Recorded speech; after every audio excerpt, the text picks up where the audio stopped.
memaksa diri untuk jatuh cinta itu kan tidak gampang. Kamu tiba-tiba bilang, saya mau cinta ke Allah Pak, tidak bisa. Kayak kamu punya teman cantik, kalau kamu tidak cinta, kan tidak bisa dipaksa, saya harus cinta ke dia. Sama Allah juga begitu, tidak bisa cinta itu dipalsu bahwa kamu soleh-solehkan dirimu, kamu dari mulutmu keluar kalimat thayyibah terus dari, ini cinta, tidak gitu.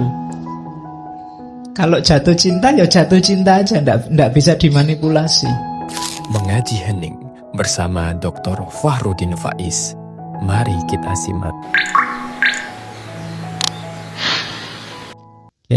Jadi malam ini kita bertemu kisah paling luar biasa.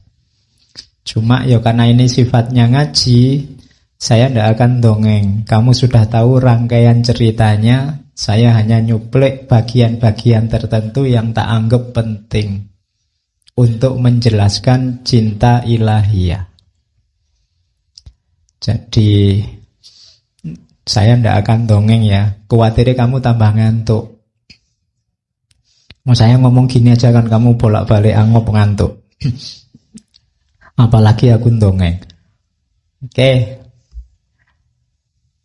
Saya buka-buka tulisan tentang jami'.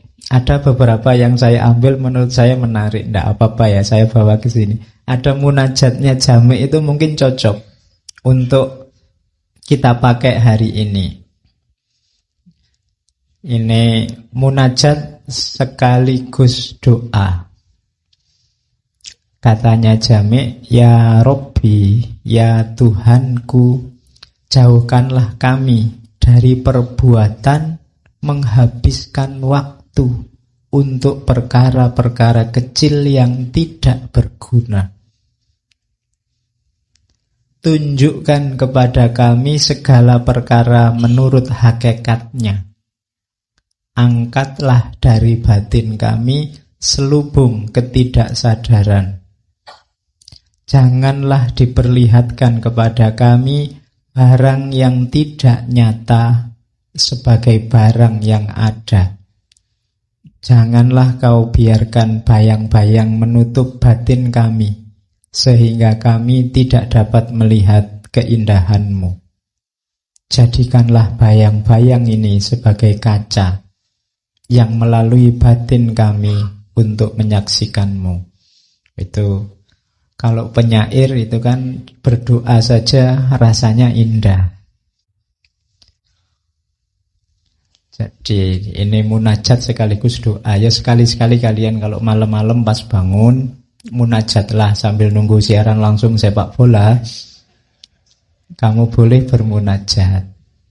Ini kalimat-kalimat ini pasti menyesuaikan dengan situasi yang beliau alami. Kalian juga boleh bermunajat sesuai dengan situasimu masing-masing.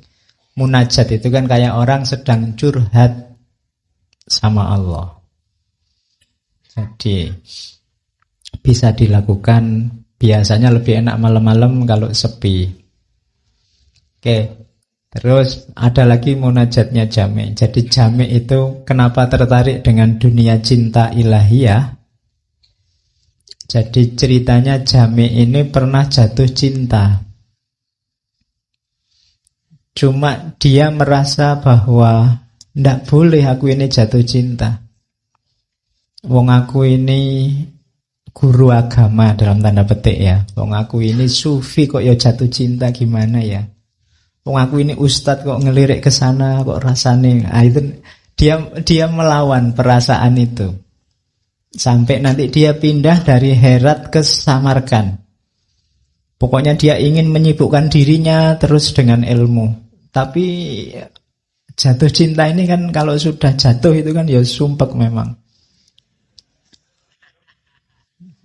Loh kamu sudah deklarasi pokoknya Pak saya kuliah enggak mau pacaran. Tapi kalau kamu sudah jatuh cinta, itu kalau kamu lawan itu lebih mengganggu kuliahmu. Loh iya, energimu untuk menghindari rasa itu besar. Jadi itu yang dulu dilakukan oleh Jami'. Sampai kemudian tiba-tiba dia merasa didatangi oleh seorang Syekh Sufi, sebenarnya dia belum kenal, nanti beliau kejar Syekh Sufi ini, namanya Syekh Kashghari.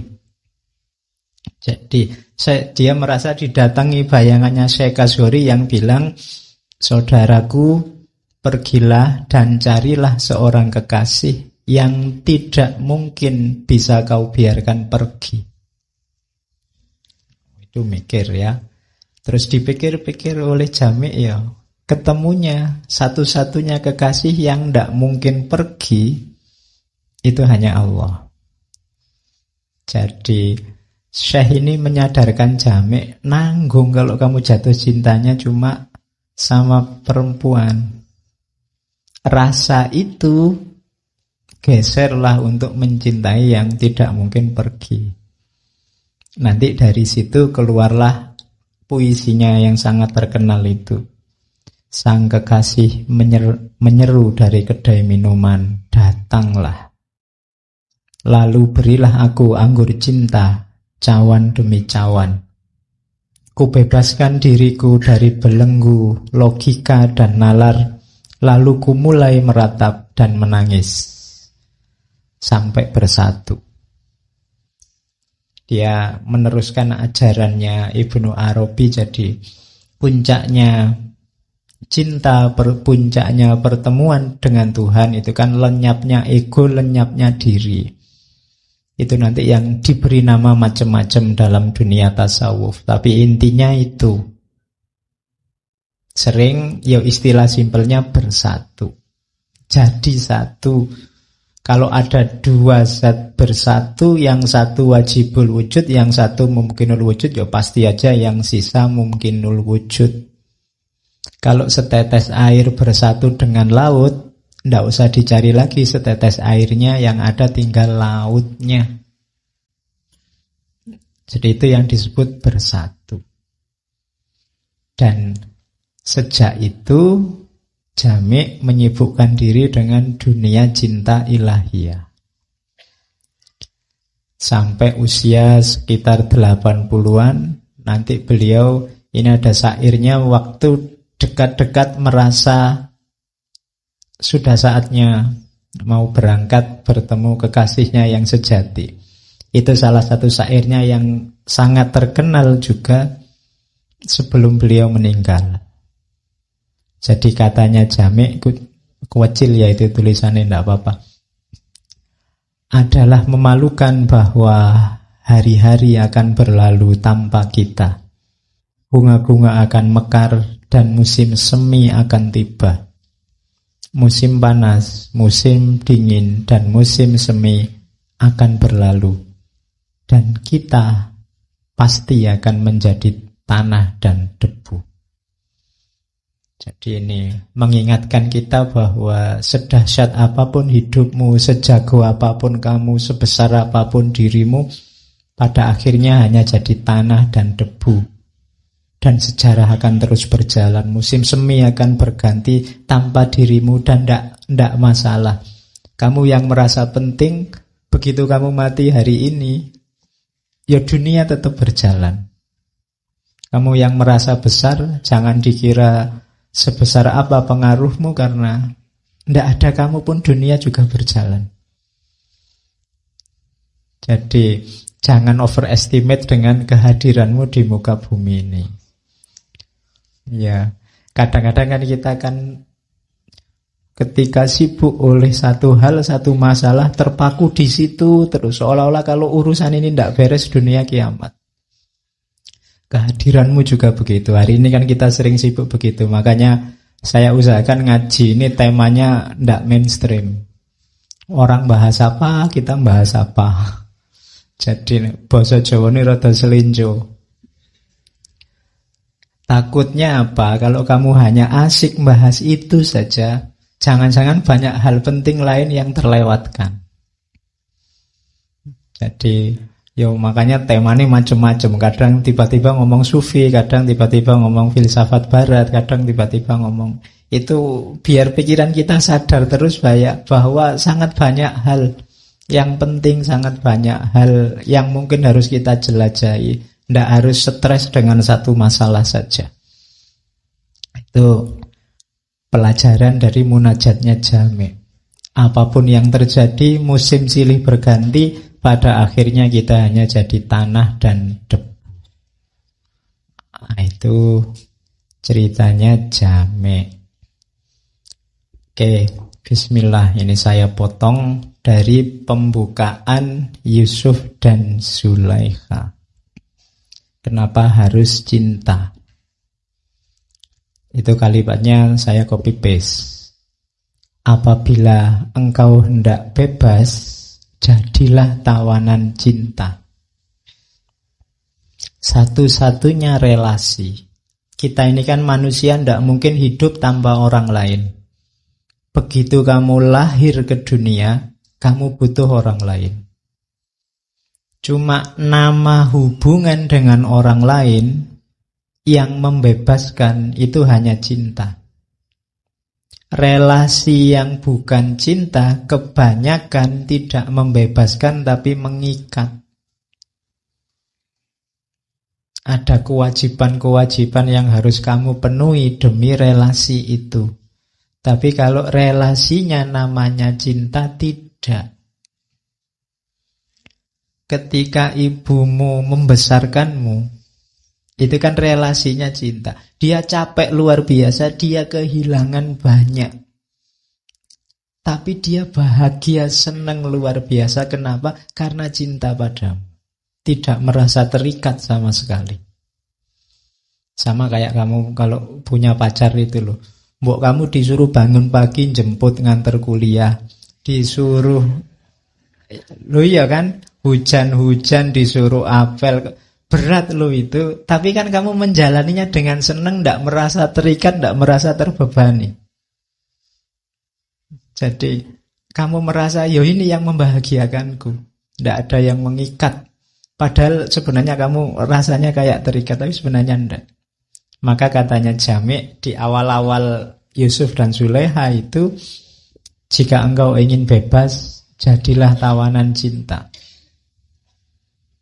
Apabila engkau menginginkan kegembiraan, bukalah hatimu bagi penderitaan cinta. Ini kayak paradok ya.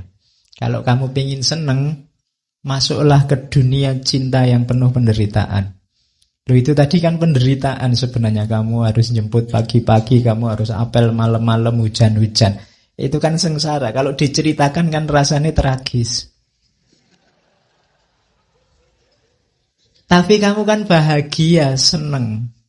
Kenapa? Karena ada cinta di situ. Gembira.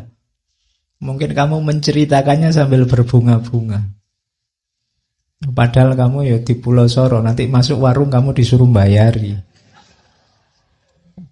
Tapi kamu kan bahagia, kamu milih nanti akhir bulan kamu ngirit daripada tidak bisa neraktir dia. Oh, itu kan kegembiraan. Dari anggur cinta datang kehangatan dan pesona. Tanpa cinta yang ada hanya kesusahan dan keakuan yang dingin. Jadi orang yang hidupnya tanpa cinta, isinya hanya kewajiban-kewajiban, isinya hanya ego, kepentingan diri sendiri dan nafsu. Itu bahasanya Jami', hidup yang dingin, tidak berwarna. Hidup yang hitam putih, tidak cerah. Ingatan kepada cinta menyegarkan hati si pecinta, dan kejayaan datang kepada dia yang menjayakannya. Jadi ini nggak perlu saya jelaskan. Yang sudah ngalami pasti merasakan. Yang belum ngalami, ya dibayangkan saja. Ini kan wilayah-wilayah yang susah dijelaskan. Yang jatuh cinta mesti ngerti. Apabila Majnun tidak minum anggur dari mangkoknya, apakah yang membuatnya terkenal di dunia ini dan di dunia kemudian? Kalau ini untuk minggu depan sebenarnya, karena cerita Jami' ini kan lebih muda daripada Nizami. Inspirasi Yusuf Zulaikha juga banyak dari Laila Majnun. Katanya Jami', kalau Majnun tidak jatuh cinta, tidak minum anggur cinta, dan masuk ke dunia penderitaannya cinta, siapa yang mau cerita tentang Qais al-Majnun? Kalau Qais dulu jatuh cinta, terus diterima begitu saja, terus kawin, terus punya anak, tidak ada yang mau cerita. Tapi justru dia jadi luar biasa, jadi monumental ketika masuk ke ranah cinta yang susah sekali, yang menderita sekali, yang sakit sekali. Kayak Romeo and Juliet itu kan mesti ada tragedinya sehingga diceritakan dari zaman ke zaman. Banyak kisah cinta jadi monumental ketika itu sangat sengsara, sangat susah. Ada kesusahan cinta. Ribuan orang berbakat cemerlang tapi asing terhadap cinta telah lenyap tanpa meninggalkan riwayat atau peninggalan yang mengabadikan namanya. Jadi banyak orang yang berbakat, pinter, tapi hidupnya tidak ada cinta di situ, dia lenyap begitu saja dari percaturan dunia. Engkau boleh mencoba 100 hal, tapi hanya cinta yang akan membebaskanmu dari dirimu sendiri. Ini katanya Jami. Maka janganlah melarikan diri dari cinta. Jangan. Sekalipun dari cinta dalam samaran duniawi. Kalian jatuh cinta sama temanmu sak kelas, itu kan cinta dalam samaran duniawi. Kalian mencintai apa, itu cinta dalam samaran duniawi, tidak apa-apa. Mungkin masih level-level artifisial. Yang penting apa? Kamu belajar mencintai dulu. Hatimu lunakkan dulu dengan cinta. Karena itu merupakan persiapan bagi kebenaran tertinggi. Yo, kalau ujuk-ujuk cinta sama Allah mungkin agak berat. Yang bisa kamu lakukan apa? Belajar. Hatimu diajari caranya mencintai. Pada apapun dulu. Bagaimana engkau akan membaca Al-Quran tanpa mempelajari abjad, katanya Jami. Itu kan, latihan dulu cinta di dunia, jatuh cinta dulu sama temennya, jatuh cinta dulu sama apa, gitu, ndak apa-apa.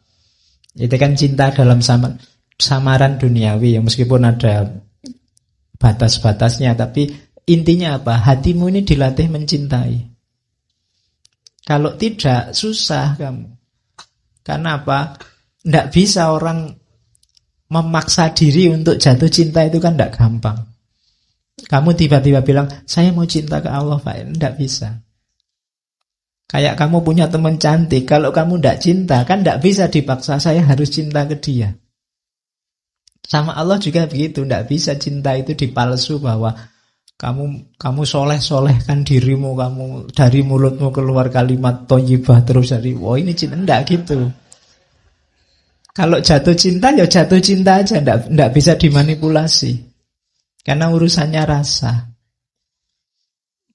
Maka apa? Latihan jatuh cinta. Hiduplah dengan alur yang penuh cinta. Nanti batinmu terlatih mencintai.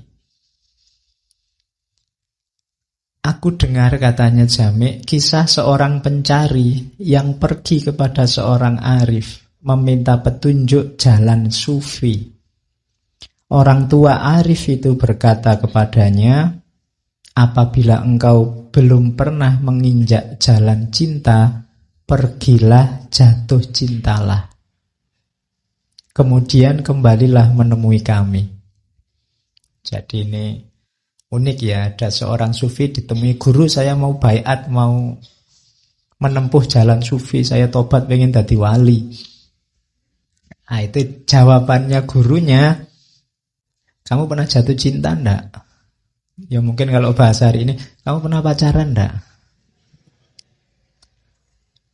Belum, saya anak soleh kok ditanya begitu. Terus jawabannya guru sufi, sudahlah kamu pulang dulu, pergilah jatuh cintalah dulu. Jadi berarti apa? Hatimu belum terlatih lembut, belum terlatih mencintai. Sementara nyawanya dunia sufi itu batin hati yang mencintai. Kalau kamu sudah ngerti rasanya jatuh cinta, balik lagi ke sini, ayo melakukan suluk. Hatimu sudah paham. bagaimana rasanya jatuh cinta. Ini rumus yang lain dari Jami'. Ya meskipun jangan dipakai alasan ya. Nanti kamu pacaran, kamu kok hidupnya pacaran terus. Oh ini latihan mencintai. Ya. Pada akhirnya kan nanti cinta sama Allah kan gitu. Ya itu alasan mudah. Oke, jadi itu pembukaan dari Jami'. Nah, nanti di belakangan ada paragraf yang unik. Jadi ini Yusuf Zulaikha, beliau menulisnya sudah di usia-usia agak lanjut. Di kalimat di buku itu ada seruan dari cinta kepada Jami'. Jami', engkau telah menjadi tua dalam cinta. Kita ini kan sejak kecil sampai sebesar ini, itu kan kita bisa eksis sampai hari ini, sampai dewasa itu kan karena banyak cinta di sekeliling kita. Sejak kita lahir dari orang tua kita, dari lingkungan kita, guru-guru kita, saudara-saudara kita, itu kan isinya saling butuh, saling mencintai. Maka kita bisa selamat dewasa sampai hari ini. Maka cinta menyeru pada Jami', engkau telah menjadi tua dalam cinta. Semoga engkau bertahan dan meninggal dengan sungguh-sungguh dalam cinta. Tapi katanya cinta, pertama-tama tuliskanlah suatu cerita tentang permainan cinta, sehingga dapat terpelihara satu jejak dari dirimu sendiri di dunia. Gambarkanlah dengan pena halusmu suatu lukisan yang akan tinggal setelah engkau pergi. Jadi itu di pendahuluannya Yusuf Zulaikha itu Jami' merasa dia harus meninggalkan satu jejak karya tentang cinta. Karena cinta adalah hal yang paling penting dalam hidupnya selama ini. Jadi itu belum kayak kalimat sebelumnya tadi kan, belum disebut orang besar, belum disebut orang yang berbakat sebelum meninggalkan karya dalam cinta.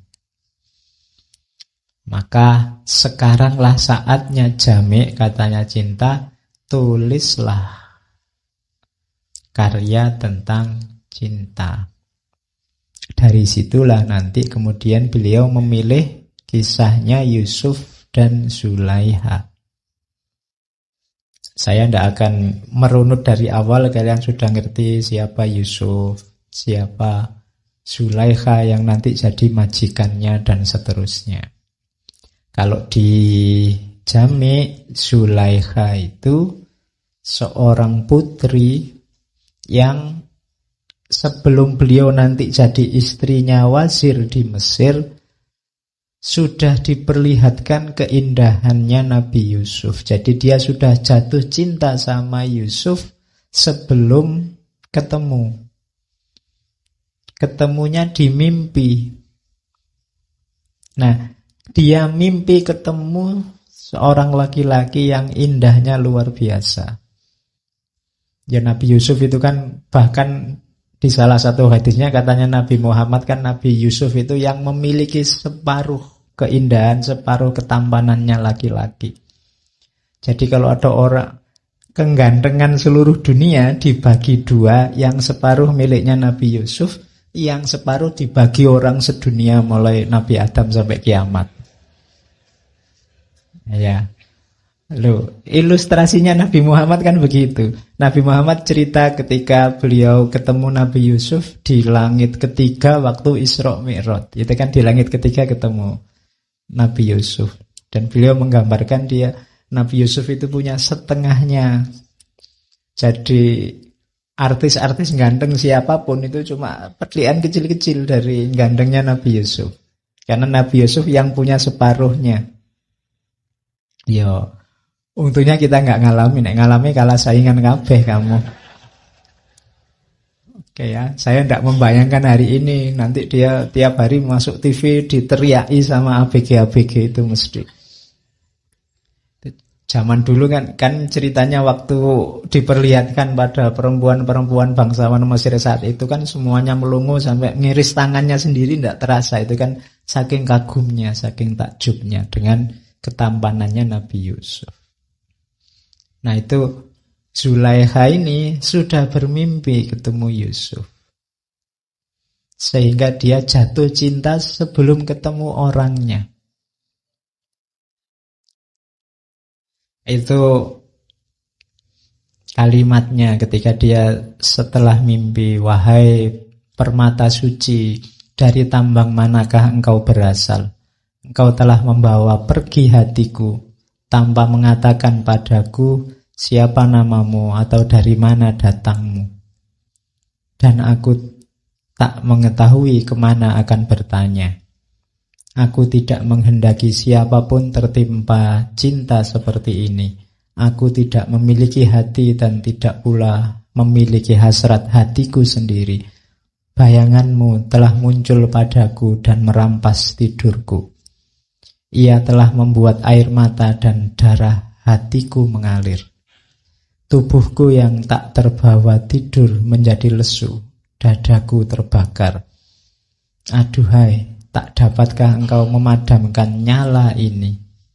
Mestikah engkau selalu laksana nyala api yang membara? Oh itu kan jatuh cinta beneran kan? Padahal hanya cuma mimpi.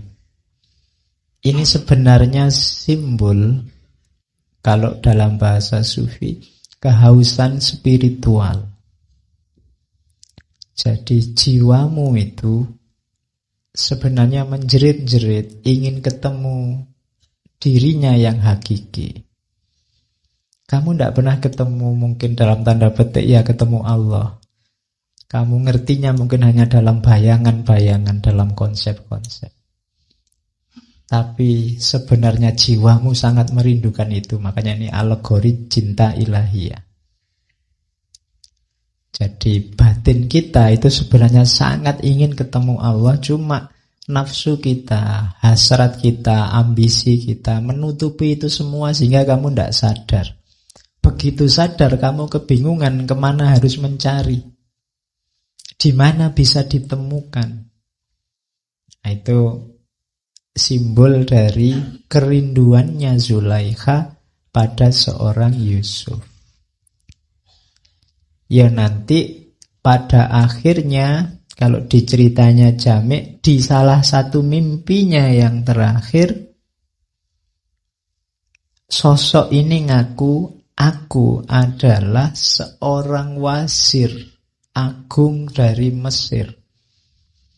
Dan ya nantinya Yusuf ini kan jadi wazirnya Raja Mesir setelah dia dipenjara, setelah dia ngalami macam-macam nafsir mimpi segala, kan dia nanti jadi wazir. Jadi ngomongnya aku ini wazir agung dari Mesir. Nah, Zulaikha ini akhirnya membuka diri melamar. Siapapun boleh melamar saya, ngomong ke ayahnya. Sehingga banyak raja-raja melamar. Pokoknya Zulaikha nunggu kalau ada wazir dari Mesir melamar, itu yang diterima. Akhirnya ada wazir dari Mesir yang melamar. Cuma bukan Yusuf. Jadi itu nasibnya Zulaikha. Dia sudah terlanjur menerima lamaran, begitu ketemu, ternyata bukan yang di dalam mimpinya. Nanti nangis-nangis lagi sampai dia dapat petunjuk lagi bahwa ya kamu nanti akan ketemu Yusuf. Cuma harus melalui ini dulu, melalui wazir ini dulu. Terima kasih sudah menyimak.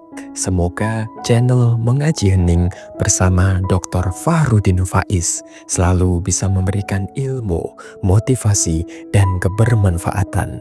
Salam sehat dan bahagia.